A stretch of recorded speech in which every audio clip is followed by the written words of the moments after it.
বাইবেলৰ অমৃত জ্ঞান ২য় খণ্ড। কেৱল ৰং ধেমালিতে আসক্ত থকা লোক দৰিদ্ৰ হয়। দন্দুৰী আৰু খিংখিঙীয়া তিৰোতাৰ সৈতে বাস কৰাতকৈ অৰণ্যত বাস কৰাই উত্তম। যি মানুহে নিজৰ মুখ আৰু জিভা চম্ভালিব পাৰে তেনে লোক কেতিয়াও বিপদত নপৰে। অজ্ঞানৰ কাণত কথা নক'ব। খঙাল লোকৰ লগত বন্ধুত্ব নকৰিব, কিয়নো তেওঁৰ আচৰণ আপোনাৰ গাত লগ ল'ব। সদায় শিক্ষালৈ মনোযোগ দিব লাগে আৰু জ্ঞানৰ কথালৈ কাণ দিব লাগে। নিজ সন্তানক চেকনিয়ে কোবাবা, কিয়নো চেকনিয়ে কোবালে সি নমৰে, তাৰ আত্মা শুদ্ধ হ'ব।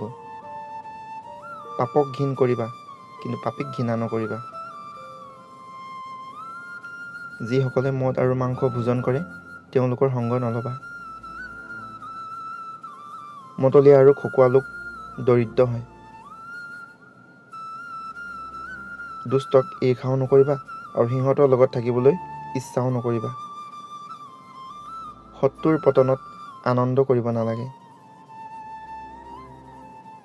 লোহাই লোহাক যিদৰে চোকা কৰে, ঠিক সেইদৰে ভাল মানুহৰ সংগই জীৱন উজ্জ্বল কৰে। সদায় সহিষ্ণু হ'বলৈ যত্ন কৰা। বিধৱা লোকক সমাদৰ কৰিবা। ধন্যবাদ।